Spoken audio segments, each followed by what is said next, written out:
Appear weak when you are strong, and strong when you are weak.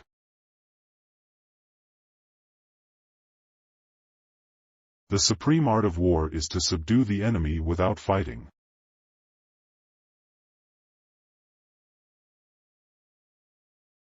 If you know the enemy and know yourself, you need not fear the result of 100 battles. If you know yourself but not the enemy, for every victory gained you will also suffer a defeat. If you know neither the enemy nor yourself, you will succumb in every battle.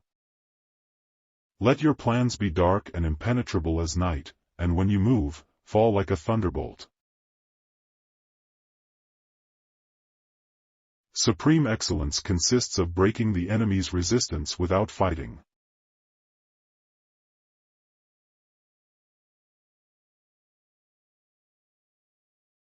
In the midst of chaos, there is also opportunity.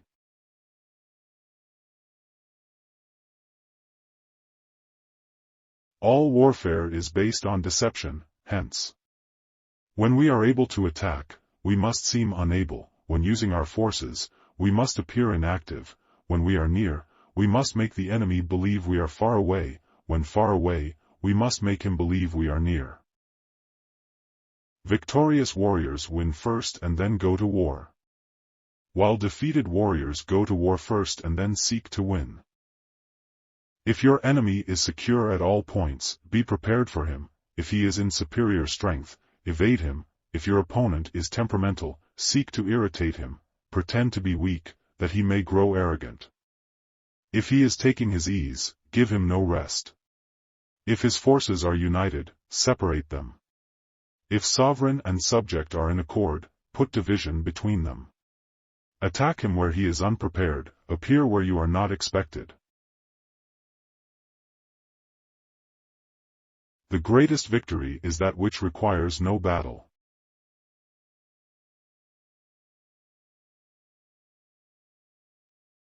To know your enemy, you must become your enemy.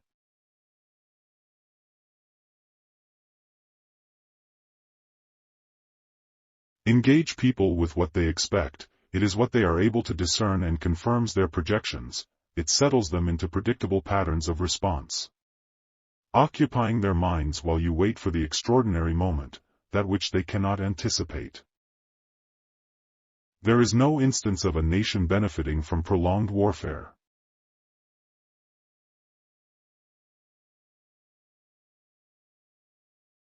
Treat your men as you would your own beloved sons, and they will follow you into the deepest valley.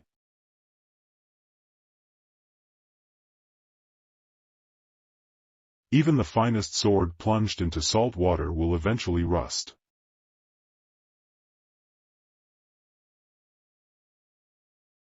Move swift as the wind and closely formed as the wood, attack like the fire and be still as the mountain. When you surround an army, leave an outlet free. Do not press a desperate foe too hard. Opportunities multiply as they are seized.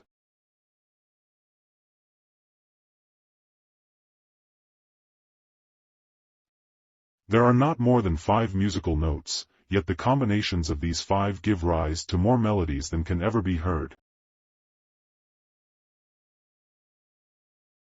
There are not more than 5 primary colors, yet in combination.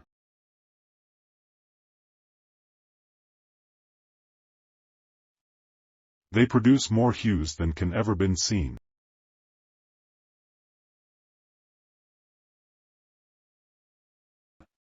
There are not more than 5 cardinal tastes, yet combinations of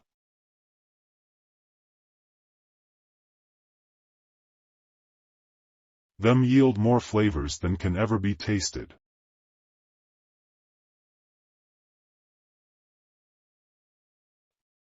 Who wishes to fight must first count the cost.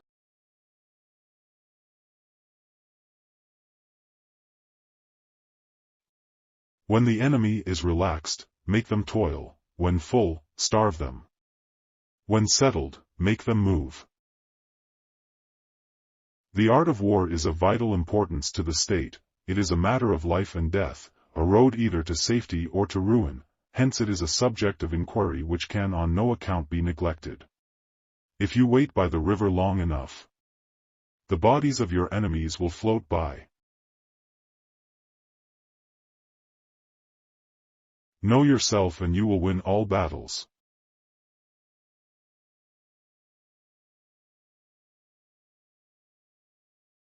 To win 100 victories in 100 battles is not the acme of skill. To subdue the enemy without fighting is the acme of skill.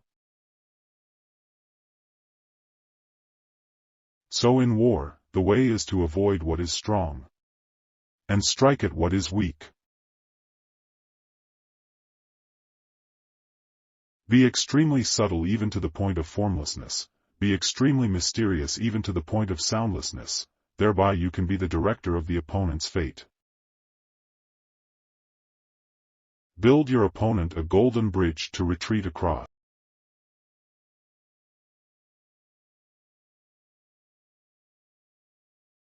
The wise warrior avoids the battle.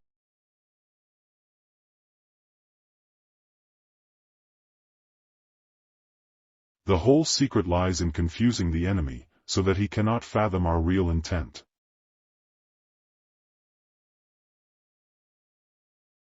When strong, avoid them; if of high morale, depress them; seem humble to fill them with conceit; if at ease, exhaust them; if united, separate them. Attack their weaknesses. Emerge to their surprise. What the ancients called a clever fighter is one who not only wins, but excels in winning with ease. Rouse him, and learn the principle of his activity or inactivity. Force him to reveal himself, so as to find out his vulnerable spots. One may know how to conquer without being able to do it.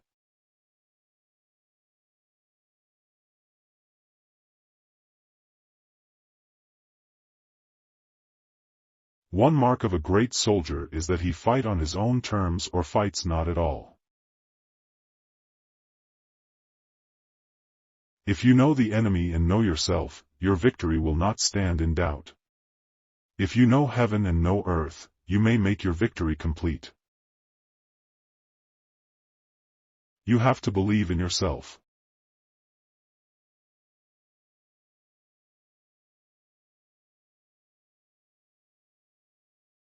He who is prudent and lies in wait for an enemy who is not, will be victorious.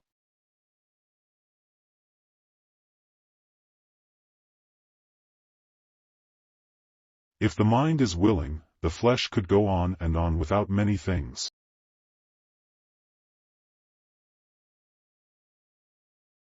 If your opponent is of choleric temper, seek to irritate him, pretend to be weak, that he may grow arrogant.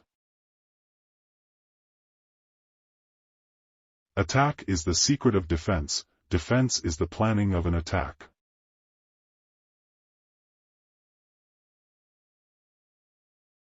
Thus the expert in battle moves the enemy, and is not moved by him.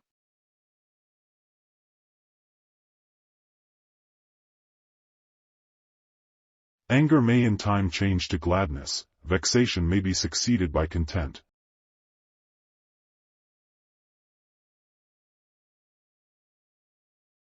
But a kingdom that has once been destroyed can never come again into being, nor can the dead ever be brought back to life.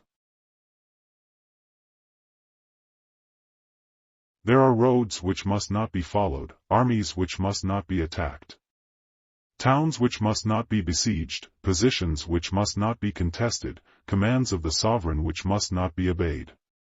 Great results can be achieved with small forces.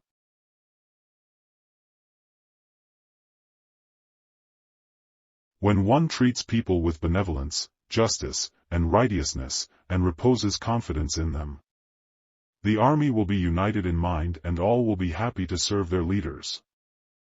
Attack him where he is unprepared, appear where you are not expected.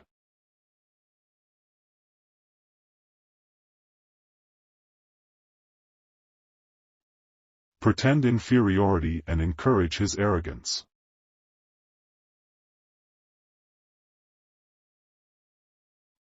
Convince your enemy that he will gain very little by attacking you. This will diminish his enthusiasm.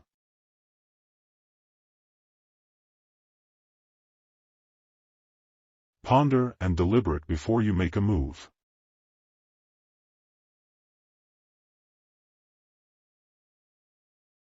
If soldiers are punished before they have grown attached to you, they will not prove submissive, and, unless submissive, then will be practically useless, if, when the soldiers have become attached to you, punishments are not enforced, they will still be unless. If quick, I survive, if not quick, I am lost, this is death.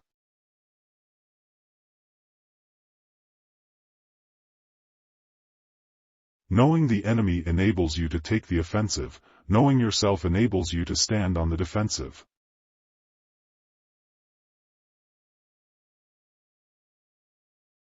Ultimate excellence lies not in winning every battle, but in defeating the enemy without ever fighting.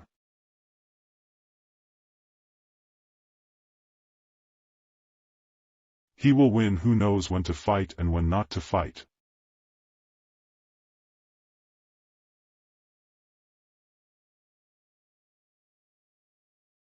To secure ourselves against defeat lies in our own hands, but the opportunity of defeating the enemy is provided by the enemy himself.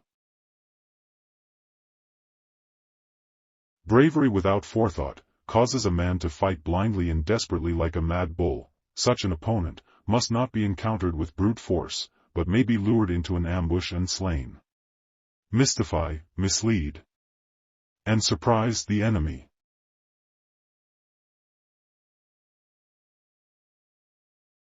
If ignorant both of your enemy and yourself, you are certain to be in peril.